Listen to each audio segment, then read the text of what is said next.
Chapter 63, Book 3, Part 34, The Light of a Firefly, Breaking the Spell, World where alarm clocks ring in the morning.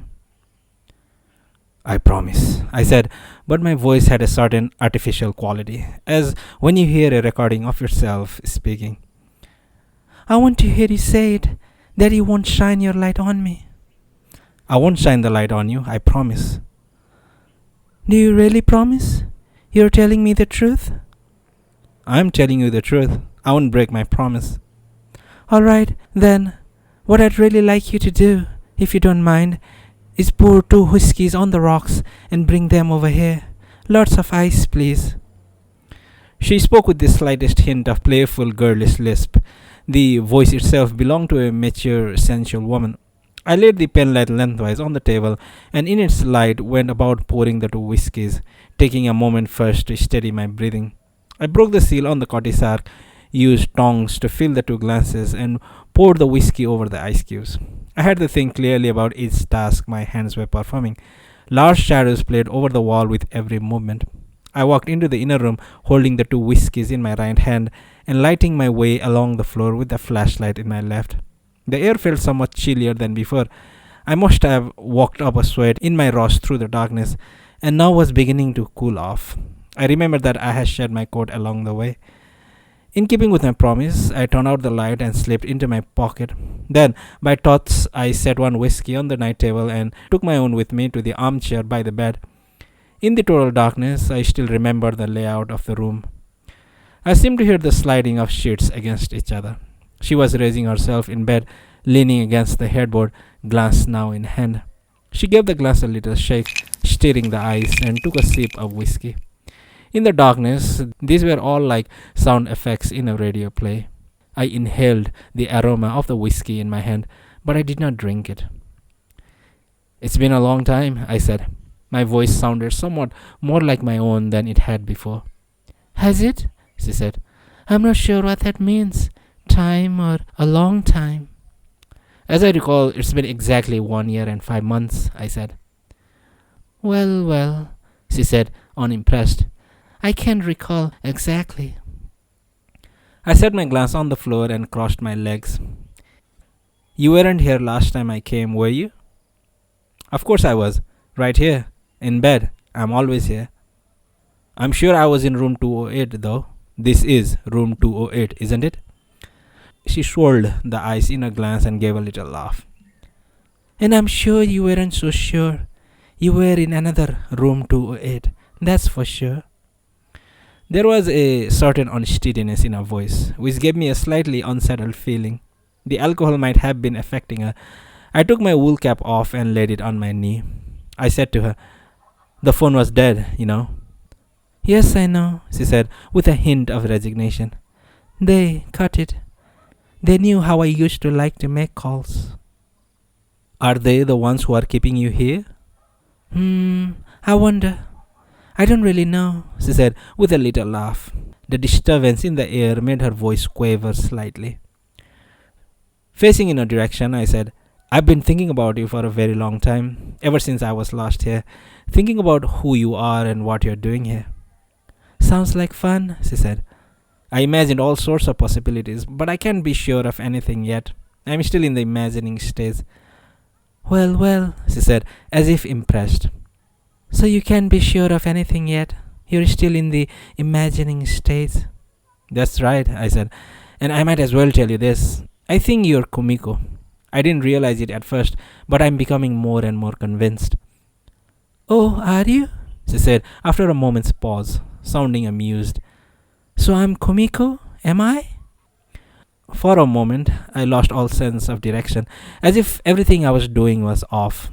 I had come to the wrong place to say the wrong things to the wrong person. It was all a waste of time, a meaningless detour, but I managed to set myself straight in the dark. To perform a check on reality, I fastened my hands on the hat in my lap. Yes, I think you are Kumiko, because then all kinds of storylines work out. You kept calling me on the phone from here. You were trying to convey some kind of secret to me, a secret of Kumiko's, a secret that the real Kumiko in the real world couldn't bring herself to tell me. So you must have been doing it for her. in words like secret codes. She said nothing for a while. She lifted her glass for another sip of whiskey, then said, I wonder. But if that's what you think, you may be right. Maybe I really am Kumiko. I'm still not sure though. So then, if it's true, if I really am Kumiko, I should be able to talk with you through her voice. Isn't that right? It makes things a little complicated. But do you mind? No, I don't mind, I said. Once more, my voice seemed to have lost a degree of calm and some sense of reality. She cleared her throat in the darkness.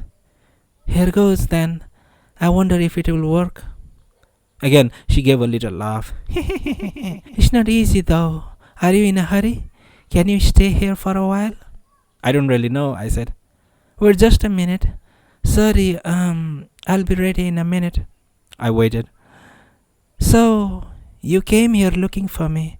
You wanted to see me, is that it? Kumiko's earnest voice resounded in the darkness. I had not heard Kumiko's voice since that summer morning when I zipped her dress up. She had been wearing new cologne behind the ears, cologne from someone else. She left the house that day and never came back. Whether the voice in the darkness was the real thing or a fake, it brought me back to that morning for a moment. I could smell the cologne and see the white skin of Kumiko's back. The memory was dense and heavy in the darkness, perhaps denser and heavier than in reality. I tightened my grip on my head. Strictly speaking, I didn't come here to see you. I came here to bring you back, I said. She released a little sigh in the darkness. Why do you want so badly to bring me back? Because I love you, I said, and I know that you love me and want me. You sound pretty sure of yourself, said Kumiko, or Kumiko's voice. There was nothing derisive about her tone of voice, but nothing warm about it either. I heard the contents of the ice bucket in the next room shifting. I have to solve some riddles, though, if I'm going to get you back, I said. Isn't it a little late to be starting such things now? I thought you didn't have that much time. She was right. There was not much time left and too much to think about. I wiped the sweat from my brow with the back of my hand. This was probably my last chance, I told myself. I had to think. I want you to help me, I said. I wonder, said Kumiko's voice.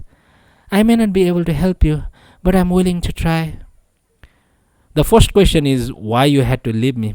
I want to know the real reason.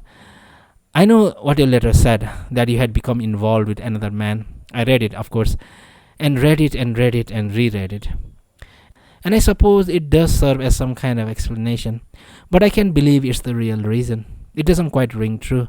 I'm not saying it's a lie, but I can't help feeling it's nothing but a kind of metaphor. A metaphor? She sounded truly shocked. Maybe I just don't get it, but if sleeping with other men is a metaphor for something, I'd like to know what. What I'm trying to say is that it seems to me to be nothing but an explanation for explanation's sake. It doesn't lead anywhere. It just traces the surface. The more I read your letter, the more I felt that there must be some other reason that is more basic, more real, and that it almost certainly involves Noboru Wataya. I could feel her eyes focused on me in the darkness and was struck by the thought that she might be able to see me. Involves Noboru Wataya? How? Asked Kumiko's voice. Well, finally, the events I've been through have been tremendously complicated. All kinds of characters have come on the scene, and strange things have happened one after another, to the point where, if I try to think about them in order, I lose track. Viewed at more of a distance, though, the thread running through them is perfectly clear. What it all boils down to is that you have gone over from my world to the world of Noboru Wataya. That shift is the important thing. Even if you did, in fact, have sex with another man or other men, that is just a secondary matter, up front. That's what I'm trying to say. She inclined her glass somewhat in the darkness, staring hard toward the source of the sound. I felt as if I could catch a faint glimpse of her movements, but this was obviously an illusion. People don't always send messages in order to communicate the truth, Mr. Okada, she said. The voice was no longer Kumiko's. Neither was it the original girlish voice. This was a new voice, which belonged to someone else. It had a poisoned, intelligent ring to it. Just as people don't always meet others in order to reveal their true selves. Do you grasp my meaning, Mr. Okada? But still, Kumiko was trying to communicate something to me. Whether or not it was the truth, she was looking to me for something, and that was the truth for me. I sensed the darkness around me increasing in density. Much as the evening tide comes to fullness without a sound, I had to hurry. I didn't have much time left. They might come looking for me here once the lights came back on. I decided to risk putting into words the thoughts that had been slowly forming in my mind. This is strictly a product of my own imagination, but I would guess that there are some kind of inherited tendency in the Wataya family plotline. What kind of tendency, I can't be sure, but it was some kind of tendency, something that you were afraid of, which is why you were afraid of having children. When you got pregnant, you panicked because you were worried the tendency would show up in your own child, but you couldn't reveal the secret to me. The whole story started from there. She said nothing, but quietly placed her glass on the night table. I went on. And your sister, I'm sure, didn't die from food poisoning. No, it was more unusual than that. The one responsible for her death was Noboru Wataya, and you know that for a fact. Your sister probably said something to you about it before she died, gave you some kind of warning. Noboru Wataya probably had some special power, and he knew how to find people who were especially responsive to that power and to draw something out of them. He must have used that power in a particularly violent way on Kreta Kano. She was able, one way or another, to recover, but your sister was not. She lived in the same house, after all. She had nowhere to run to. She couldn't stand it anymore and chose to die. Your parents have always kept her suicide a secret. Isn't that true? There was no reply. The woman kept quiet in an attempt to obliterate her presence in the darkness. I went on. How he managed to do it and what the occasion was, I have no idea. But at some point, Noboru Wataya increased his violent power geometrically. Through television and other media, he gained the ability to train his magnified power on society at large. Now he is trying to bring out something that the great mass of people keep hidden in the darkness of their unconscious. He wants to use it for his own political advantage. It's a tremendously dangerous thing, this thing he's trying to draw out. It's fatally smeared with violence and blood, and is directly connected to the darkest depths of history, because its final effect is to destroy and obliterate people on a massive scale. She sighed in the darkness. I wonder if I could bother you to pour me another whiskey, she asked softly. I walked over to the night table and picked up her empty glass. I could do that much in the dark without difficulty. I went into the other room and poured a new whiskey on the rocks with the aid of a flashlight. What you just said was strictly a product of your own imagination, right? She asked. That's right. I've strung a few separate ideas together, I said. There's no way I can prove any of this. I don't have any basis for claiming that what I've said is true. But still, I'd like to hear the rest, if there is more to tell. I went back into the inner room and put the glass on the night table. Then I switched off the flashlight and returned to my chair. There I concentrated my attention on telling the rest of my story. You didn't know exactly what had happened to your sister, only that she had given you some kind of warning before she died. You were too small at the time to understand what it was about, but you did understand, in a vague sort of way. You knew that Noboru Wataya had somehow defiled and injured your sister, and you sensed the presence in your blood of some kind of dark secret, something from which you could not remain aloof. And so, in that house, you were always alone, always tense, struggling by yourself to live with a dormant, undefinable anxiety, like one of those jellyfish we saw in the aquarium. After you graduated from college, and after all the trouble with your family, you married me and left the Wataya house. Our life was serene, and with each day that went by, you were able, bit by bit, to forget your dark anxiety. You went out into society a new person, as you continued gradually to recover. For a while, it looked as though everything was going to work out for you. But unfortunately, it wasn't that simple. At some point, you noticed that you were being drawn, unconsciously, toward that dark force that you thought you had left behind. And when you realized what was happening, you became confused. You didn't know what to do, which is why you went to talk to Noboru Wataya, hoping to learn the truth. And you sought out Malta Kano, hoping that she could give you some help. It was only to me that you could not open up. I would guess that all this started after you became pregnant. That, I'm sure, was the turning point, which is probably why I received my first warning from the guitar player in the Sapporo the night you had the abortion. Getting pregnant may have stimulated and awakened the dormant something inside you. And that was exactly what Noboru Wataya had been waiting for. That may be the only way he is capable of sexually committing to a woman. That is why he was so determined to drag you back from my side to his. Once that tendency began to surface in you, he had to have you. Noboru Wataya needed you to play the role your sister had once played for him. When I finished speaking, a deep silence came to fill in the emptiness. I had given voice to everything that my imagination had taught me about Kumiko. Parts of it had come from vague thoughts I had had until then, and the rest had taken shape in my mind while I spoke in the darkness. Perhaps the power of darkness had filled in the blank spots in my imagination, or perhaps this woman's presence had helped. In either case, there was no solid basis for what I had imagined. A very, very interesting story, said the woman. Again, her voice had become the one with the girlish lisp. The speed with which her voice changed seemed to be interesting. Well. So I left you to go into hiding with my defiled body. It's like Waterloo Bridge in the mist. Odd Lang Syne, Robert Taylor, and Vivian Leigh. I'm going to take you out of here, I said, cutting her off. I'm going to take you home, to the world where we belong, where cats with bent tails live, and there are little backyards, and alarm clocks ring in the morning. And how are you going to do that? The woman asked. How are you going to take me out of here, Mr. Okada? The way they do in the fairy tales, I said, by breaking the spell. Oh, I see, said the voice. But wait a minute, Mr. Okada. You seem to think that I am Kumiko. You want to take me home as Kumiko. But what if I'm not Kumiko? What will you do then? You may be preparing to take home someone else entirely. Are you absolutely sure of what you're doing? Shouldn't you think it over one more time? I made a fist around the flashlight in my pocket. This couldn't possibly be anyone but Kumiko, I thought. But I couldn't prove it. It was finally nothing but a hypothesis. Sweat oozed from the hand in my pocket. I'm going to take you home, I said again, my voice dry. That's what I came here to do. That's what I came here to do. I heard movement in the sheets. She was changing her position in the bed. Can you say that for sure? Without a doubt? She asked, pressing me for confirmation. Yes, I can say it for sure. I'm going to take you home. And you have no second thoughts?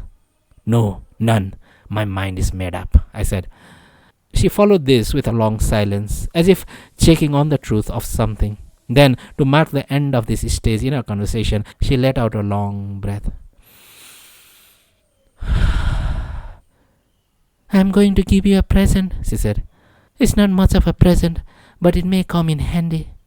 Don't turn on the light now, but reach over here, very, very slowly, over to the night table. I left my chair, and gauging the depth of the emptiness, I stretched my right hand out in the dark. I could feel the ear's sharp thorns against my fingertips, and then I tossed the thing. When I realized what it was, the air seemed to lodge in the back of my throat. The present was a baseball bat. I took hold of the grip and held the bat out straight. It was almost certainly the bat I had taken from the young man with the guitar case. The grip and the weight were right. This had to be it. But as I felt it over more carefully, I found that there was some kind of debris stuck to it just above the brand. It felt like a human hair. I took it between my fingertips. Judging from the thickness and hardness, it had to be a real human hair. Several such hairs were stuck to the bat with what seemed to be congealed blood. Someone had used this bat to smash someone else, probably Noboru Wataya, in the head. It took an effort for me to expel the air caught in my throat. That is your bat, isn't it? She asked. Probably, I said, struggling to keep calm. My voice had begun to take on a somewhat different tone in the deep darkness, as if someone lurking down here were speaking in my place. I cleared my throat, and after checking to be sure that the one speaking was the real me, I continued. But somebody seems to have used this to beat someone. The woman kept her mouth sealed. Sitting down, I lowered the bat and held it between my legs. I'm sure you know what's going on, I said. Somebody used this bat to crush Noboru Wataya's skull. The news I saw on TV was true. Noboru Wataya is in the hospital in critical condition. He might die. He's not going to die, said Kumiko's voice, without emotion. She might have been reporting a historical fact from a book. He may not regain consciousness though. He may just continue to wander through darkness. But what kind of darkness that would be, no one knows. I felt for the glass at my feet and picked it up. I poured its contents into my mouth and, without thinking, swallowed. The tasteless liquid passed through my throat and down my gullet. I felt a chill for no reason, then an unpleasant sensation, as if something far away were moving slowly in my direction through a long darkness. As I had known it would, my heart started beating faster. "We don't have much time," I said. "Just tell me this if you can. Where are we?" "You've been here before, and you found the way in here, alive and unharmed. You should know where this is. And anyhow, it doesn't matter anymore. The important thing..." Just then, there was a knock on the door. A hard, dry sound, like someone driving a nail into the wall. 2 loud raps followed by 2 more. It was the same knock I had heard before. The woman gasped. "You've got to get out of here," she said, in a voice that was unmistakably Kumiko's. "If you go now, you can still pass through the wall."